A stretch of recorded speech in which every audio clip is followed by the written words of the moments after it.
Get a £5 free bet every week with Offer Club from William Hill. Simply stake a total of £20 or more across the week on pre-match football accumulators with 4 or more selections, and you'll get a £5 free bet on the Friday. Join William Hill Offer Club on mobile or online now.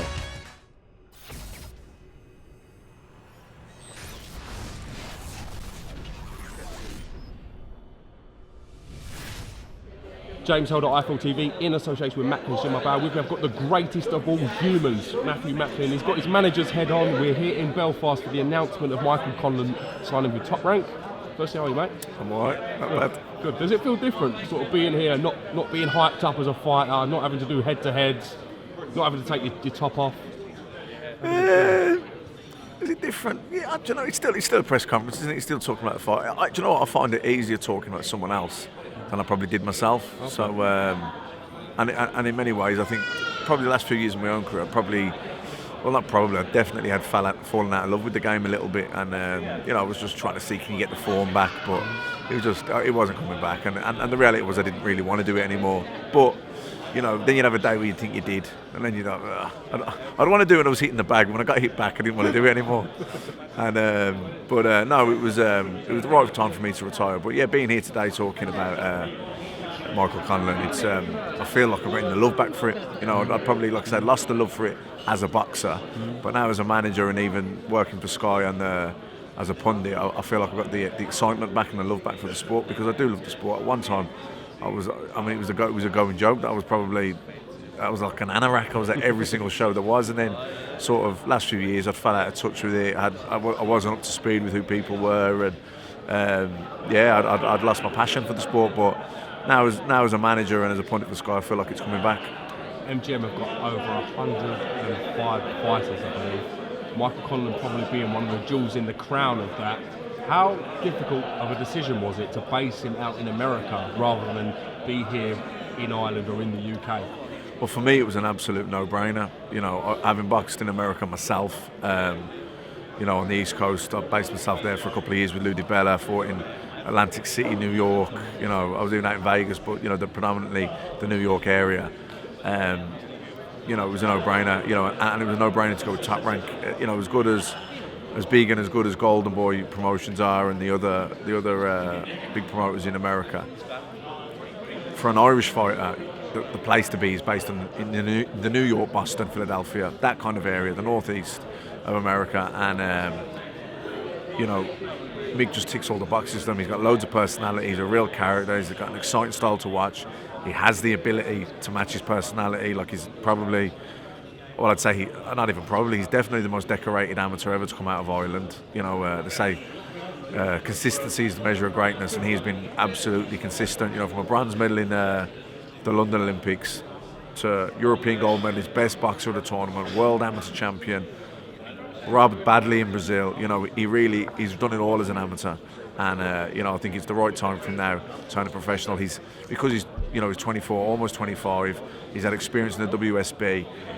I think Mick can be moved quickly, and the thing is, Top Rank, what they do better than anyone else is they bring Bruce Trampler is probably the best boxing brain in boxing history. He's probably Mickey Duff was probably second to him, something like that. You'd have to ask the old timers, but that's what people say. And they've just brought guys through, got them into world champions, brought them through from the Olympics, turned them into world champions. Not just world champions, but superstars. Miguel Cotto, Floyd Mayweather, Oscar De La Hoya, time and time again.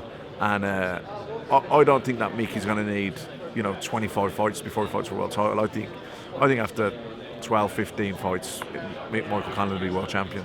Do you like Mick the Medal or Irish Mickey Conlon?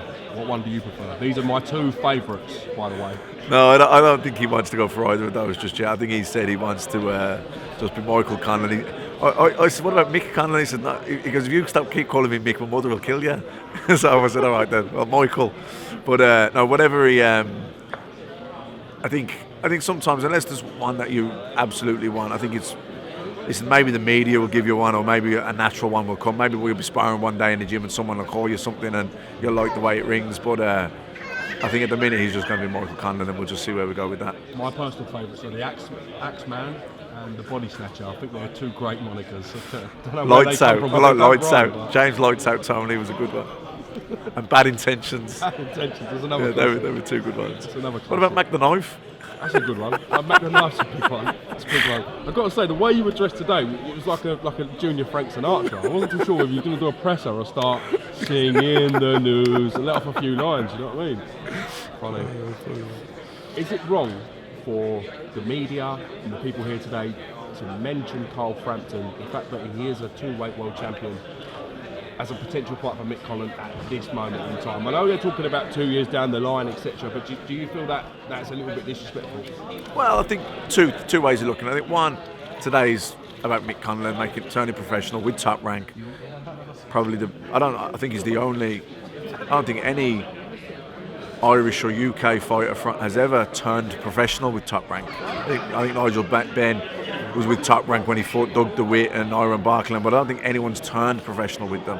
I don't even know if a European fighter has turned out of the Olympics and gone with Top Rank. I'm not sure, that you'd have to check, but so I think that's massive news, and that's the first thing we want to talk about here. Secondly, he's making his professional debut at Madison Square Garden on St Patrick's Day. It'll be 5 years to the day that I fought Sergio Martinez there for the middleweight world title. So I know what kind of night it's going to be, and I actually get to enjoy this one. You know, when I fought Martinez, you know, the build-up, you're so focused, you don't enjoy the build-up. You're in the zone, and then obviously it didn't go my way. It was a good fight, but I lost on the night, so you know I was tired and I was disappointed. So I didn't really get to enjoy it until the next day. I enjoyed it. You know, it was Sunday.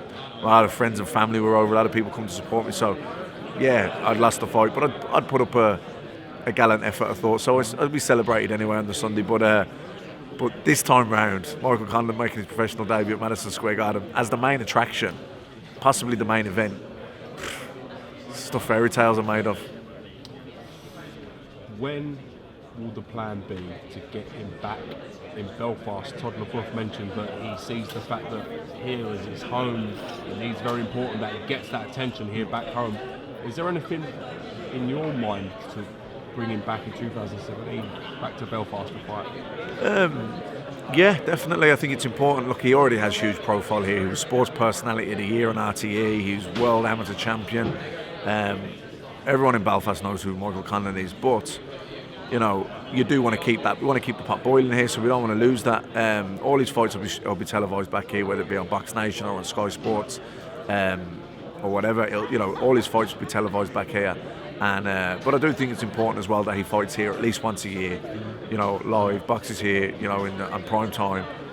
You know, 10 o'clock at night, and that the fans here in Belfast, you know, can come and watch him fight live. It's important, and I think. Kind of going back now to what you said about Carl Frampton, it's not really about Carl Frampton today. And listen, Carl Frampton has been there and done it. He's there now. You know, he's world champion. He's been involved in super fights. You know, he went over to America and beat Leo Santa Cruz. So, you know, you can't take away what Carl Frampton's done. Definitely not. But I think somewhere down the line, if Mick lives the life and he progresses the way we think he will, and he goes on and becomes world champion, then I think him and Carl Frampton, if Carl is still there at that time, fighting in a possible unification fight or whatever world title on the line here in Belfast. I don't think that there will have ever been a fight like that in Belfast. He's mentioned he's going to be relocating to LA and splitting up from his dad as well. He's put in so much work with him in the high performance squad over the years. No doubt that'll be a huge thing for him. How do you think he'll take to his new life in LA? I think like a duck to water. You know, he's going over with his partner Shauna and his young baby, so you know it'll be good for him because I think he'll have a family life. He'll be very focused on boxing. There'll be no distractions. You know, he'll be just, you know, he's in a real kind of the Rock Gym which Manny Robles runs is a real kind of hotbed of at the minute. You know, a lot of great sparring there. My last fight, I was over there myself. I was sparring with Jason Quigley. Jason's friends with Mick from the amateurs. That's good. You know, it's good to have someone from where you're from and you share the same. A lot of unknown Mexicans in that gym as well. People you wouldn't even know. Loads of Mexicans. Oscar Valdez is there. That's great sparring for Mick. It's great for him to kind of gauge himself where he's at. He might think, look, yeah, I'm good, but I'm not quite there yet. Or, you know, maybe in a year he might think, you know what, I think I can take him now. Or whatever. It's always good to have someone in your gym who's there at the top who you can gauge yourself against. And I think there'll always be great sparring there for Valdez. There'll be great sparring there for Mick, and they'll all mixing in together. And you know, success breeds success. And at the minute, that's a gym that's where it's really happening. And I think it's the best place for him right now. Listen, Appreciate giving me a bit of time today. Big signing in the Michael Conlon. I know it's been on the cards him turning pro for a long time, but it's good to see it finally done. Yeah. And we wish him the best of luck with his journey from here on in. No, thanks a lot, James. Thanks for your time, Matt. Cheers.